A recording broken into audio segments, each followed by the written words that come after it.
All good? Oh, that wasn't really effective, was it?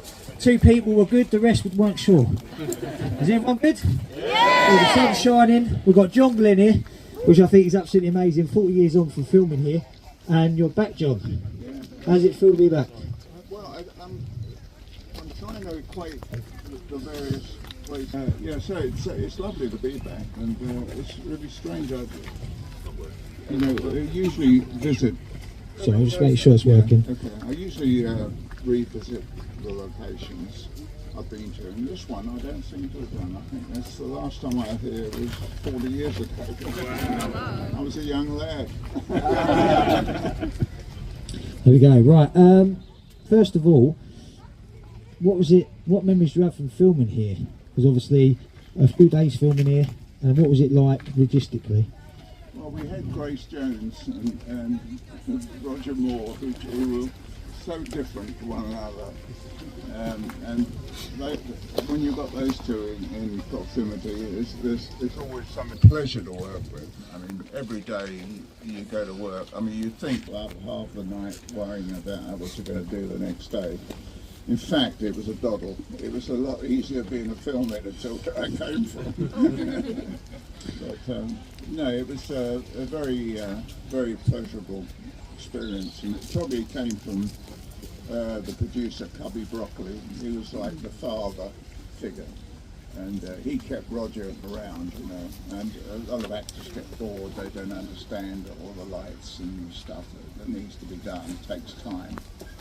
And you know, we had a great relationship, and Pinewood Studios, of course, I don't know whether any of you have been to Pinewood, but it was a fantastic studio, it had a wonderful atmosphere.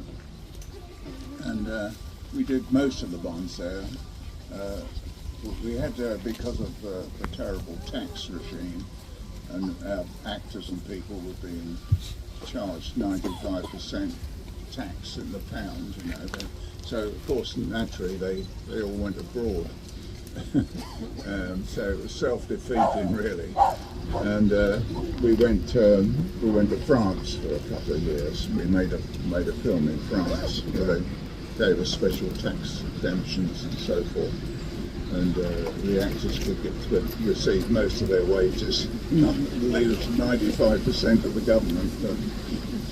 So, you know, that was a nice time. I enjoyed working in France, and the French filmmakers just loved the James Bond subject, and it's very popular in France, James Bond. Good experience there. In fact, we had good experiences wherever we went in the world. In Japan, which is the second biggest market after America, they love the Bond films there. I still get fan letters from kids that came up to me when I was staying there, you know, amazing the fame of the Bond series. And Roger was a great ambassador for the films. Yeah, absolutely. He was terrific. And if you haven't seen already, we've got a backgammon game going on over there. So they've recreated what Roger was doing in between takes, because he loved doing that. I've got to mention the explosion, because that was a big part of the finale, wasn't it? And obviously Grace Jones get blown up. I bet Roger loved that. Yeah, they had a kind of a fractious relationship. She used to like to play very loud music on her record player in her dressing room. It was next door to Roger. And Roger put up with it for a little while, and then he stormed into the room and he snatched the record player out and threw it on the ground, and they had a fight. A good-natured fight, I must say. And no, we had to, I think the next day we had to do a love scene with her and Roger in the bed, and it wasn't easy. What was the logistics of the explosion? Because obviously John Richardson, obviously sadly isn't here today. We would love to have been here. And he had to is there like a perimeter? You have to make sure it's all cordoned off, no one's in the area, and then get the go-ahead for it? Yeah, I mean, the special effects, it's a shame John's not here, John Richardson. He's a great pyrotechnist. is a great pyrotechnics man. Nick. And he would have explained all those questions about going up. I think we'd have to hold on a minute, John. I think we're being interrupted by a train down there. Sorry. I thought it was coming here, the track. Got there, only took about 10 takes, but we got there. Oh, there we go. Sorry, John. Yeah, so, you know, as I say, John Richardson was a very fine special effects man. He loved blowing things up, and some of his explosions used to get a bit out of hand sometimes. If I said to him, you know, well, I want this to be a big bang, it was a big bang. It was probably too big most of the time. Frightened the life out of everyone, but there you go. Yeah, and obviously I spoke to John recently, and he said one thing, if he was to come back, he would like to blow it up again. But I don't think he'll be allowed to do that somehow. So maybe it's a good thing he isn't here, because maybe he'll try it on. Very quickly, we'll just do a few more questions. Tony Waye was supposed to be here, but I think he's got lost along the way. He got delayed. He's delayed, yeah. So Roger was always getting up to antics on the set, as you know. Is there any memorable moments here in this part of the mine that he was getting up to mischief? Well, you can guarantee that he would always get up to mischief wherever he was, Roger. He was a laugh a minute, and I was always amazed with him how he could ever remember his lines. And I said to him one day, I said, yeah, you've got a photographic memory, how can you remember all this stuff?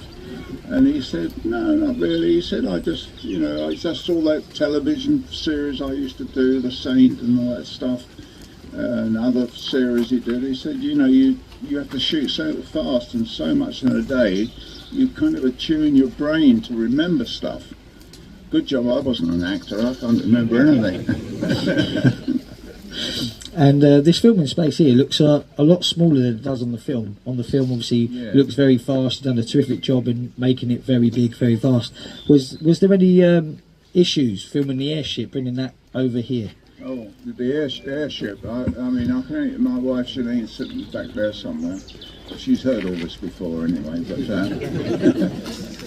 yeah, I came to the airfield where the airship was tethered, and I'd met the crew and what have you, and they invited me to step on the airship. Next thing I know is we're off, and Shanine's waiting in the car, and I'm away for 2 hours. And we go touring all around the countryside, and we went over the road, and there was a chap in an open-top sports car, and I had a good view of his tonsils as he was looking up. And suddenly he took his eye off the road watching the airship. Next thing he's gone through a hedge into a field. And the pilot said, it happens all the time. And that was filmed over there, wasn't it? The airship bit, if you remember? With the And the airship, approach? yeah, they've put a couple of buildings up since then. But it was a natural curvature in the land, and it was very dramatic when the airship came soaring over the hill, and of course that's when Grace Jones and got blown up, and Roger, the 10-year Roberts, was being hijacked onto the airship, and that was quite fun.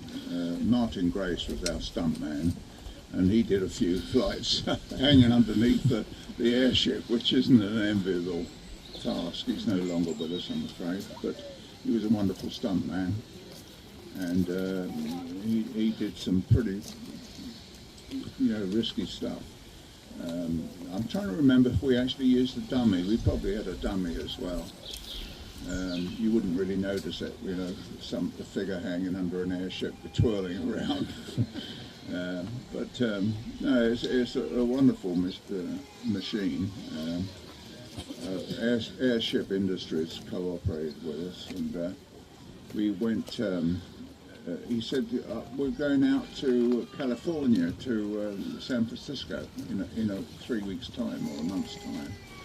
So I said, how are you getting it out there? He said, oh, we're flying it out. Oh, I said, that's good. I said, any chance we could take a few shots of it while you're in San Francisco?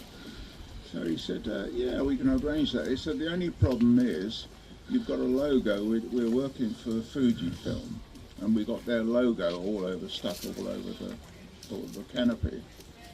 So I said, oh, well, anyway, it'd be worth filming, we'd take a chance. So we arranged to be in San Francisco, and we ordered some photographic equipment. Arthur Worcester, my second unit cameraman director, he was with us, and there was Barbara Broccoli and Michael Wilson, they're both producers, and myself, and we were all carrying all this heavy. I said to Arthur, I said, I thought you said you were only going to bring a couple of lenses. He had box after box of camera gear, you can imagine it, which we were porters, we were carrying the stuff. Anyway, we rendezvoused with the airship crew on the bridge, and it was a fantastic day with all the boats and the harbour and everything else. And I got some fantastic shots of the airship approaching the bridge, and they said they're not really allowed to get that close to the bridge. But, of course, because we're a James Bond film, they eventually did get very close, and we were lucky because the wind was blowing against the airship, so he was able to control it very well, and he got very close to the bridge. And it was some very valuable shots were used, about 3 or 4 shots, and it was backlit so you couldn't see the logo Fujifilm. I think Fujifilm would have been very happy if they could see it. But there you go, that was how we did it. Yeah. What was it like working with Christopher Walken on the set here? Christopher Walken, of course, he got an Oscar for the film he did about Vietnam. Apocalypse Deer Hunter. What was it called? Deer Hunter. Deer Hunter. Yeah, a fantastic film, and he was a really fantastic actor. And he just loved working on a James Bond film. As a lot of good actors do. You know, Yes. To play the villain on a Bond film is probably a sought after role, really. And he did a wonderful job. And he had that sort of crazy feel about him. You know, you're supposed to be a product of genetic engineering, and he certainly got the message. He did it very well. Absolutely, he definitely added a lot of zany moments to the film, and he was larger than life character. Yeah, terrific actor. Before we obviously move on, and we're waiting for Tony to arrive still. She'll be here soon. So what we do is 5 minutes. We'll hang on before we unveil the plaque, because it'd be nice to have him here with you, John, as well. Okay, what we'll do is we'll go to the audience for a few questions. Yeah. And we'll have a look. Right, you had your hand up first. How are we doing? Hiya, John. A question about filming of You Two Are Killed. Did you have any moments while filming that didn't go to plan, and how did you get around them? All the time. I mean, if you look at the burning down of City Hall, Mayor Feinstein, Diane Feinstein, I think she died a couple of years ago. She was a fantastic woman, and I remember going to see her, and she said, the first question she said was, how much money are you going to spend in San Francisco? So I said, well, about $4 or $5 million. She said, you can do anything you like. So I said, well, we want to burn down City Hall. She said, if it's all right with the fire chief, it's okay with me. She was great. And then she gave us permission, of course, to use the bridge as well. The San Francisco, the Golden Gate Bridge, which is really one of the wonders of the world. It's an incredible piece of engineering.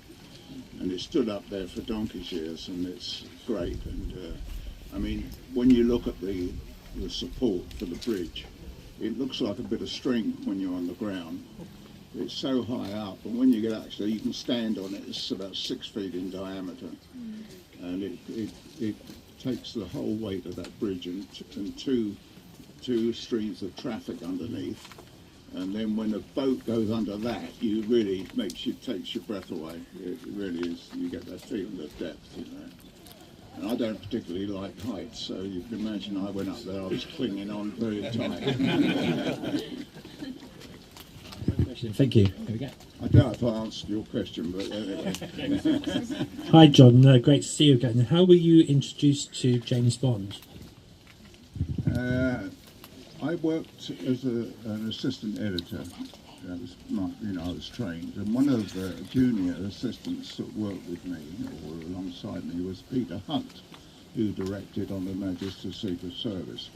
Peter also edited all the early Bonds, and he was a fabulous editor. He created a whole new style, which is James Bond. You know, if James Bond would just look towards the door, and next thing you cut to him in the corridor. In those days, it was unheard of to do that, really.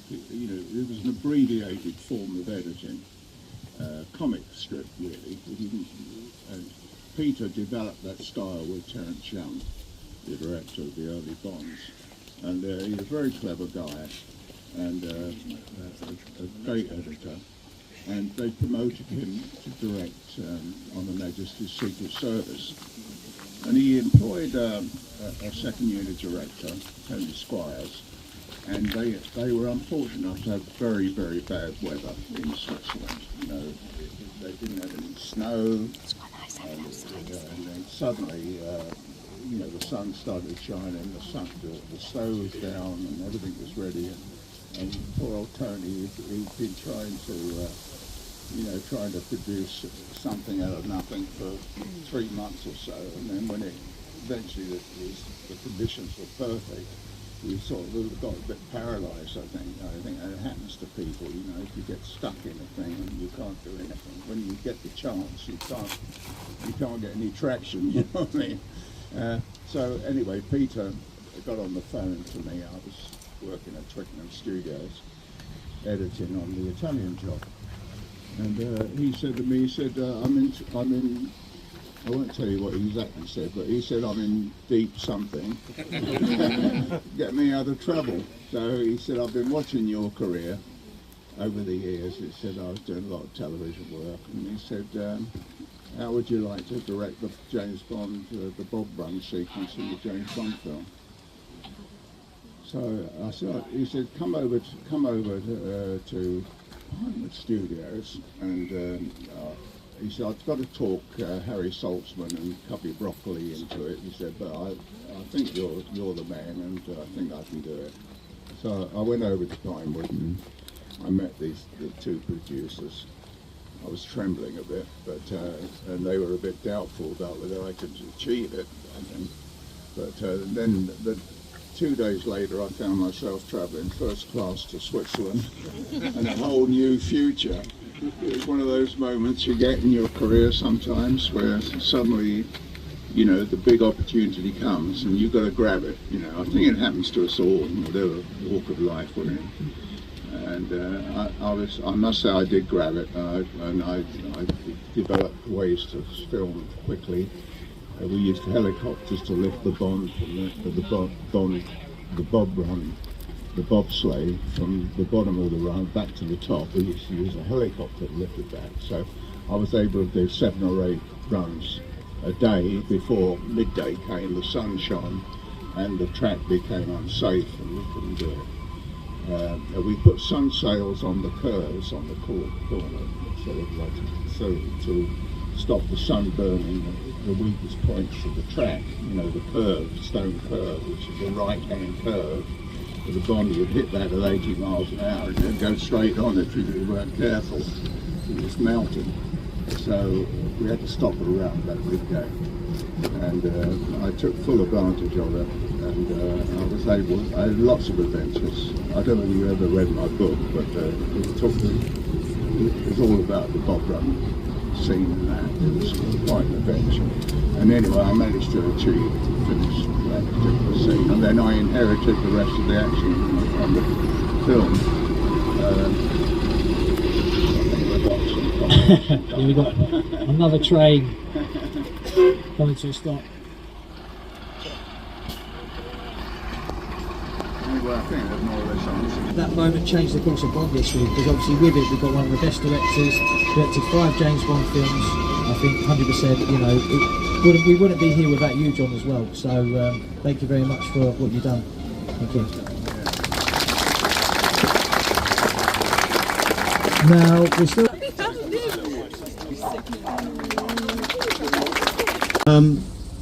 I did Roger do much improvisation? Can you remember? I'm specifically interested in the very last line of the film when he and Stacey are in the shower, and the last word of the film is "ooh." Was that in the script? Was that your direction? Or was that Roger? Roger. shall we say. Yeah, he improvised a lot. Did he? And did funny little things all the time. Most of it got cut out in the cutting room, of course, but quite a bit of it stayed in. Well, that's very interesting to hear. He had a good sense of comedy. I mean, he never took himself seriously. Yeah. That was part of his beauty. Don't you agree, Tony? Yeah. Wasn't it? And I mean, I think a few other Bonds I had a few problems with, but Roger was fine. Yeah. As we got here, Tony, what was your memories from filming this part of the film? We were only, I was surprised, I think the first unit was here 3 days, second unit I think was 4 or 5. We flew the second, I remember the second unit flew the airship with a helicopter, and we flew over Portsmouth. And the Royal Navy contacted us and said bugger off.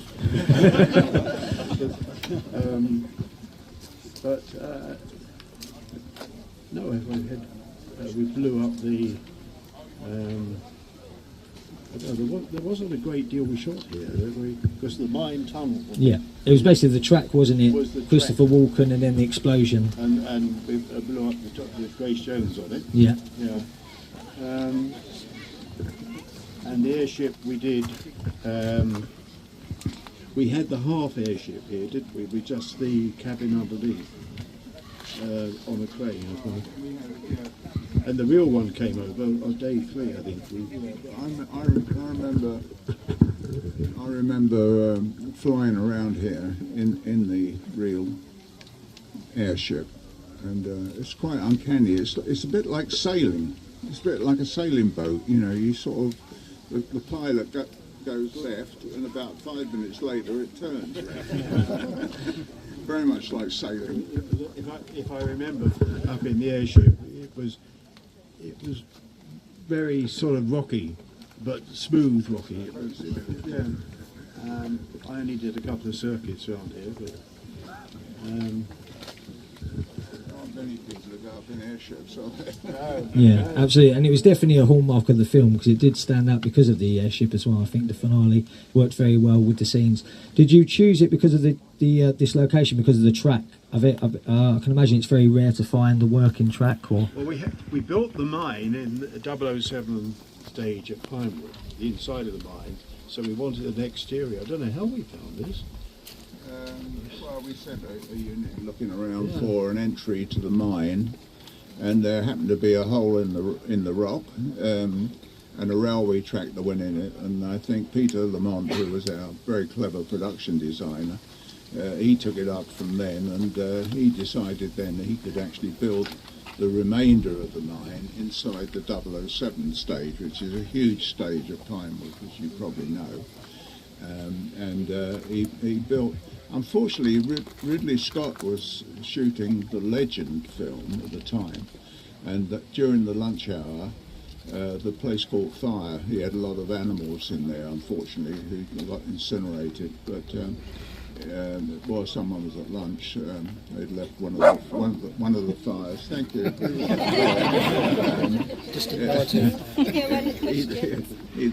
The place caught fire and burnt the stage down. You wouldn't believe an iron and concrete structure would burn down, but it did.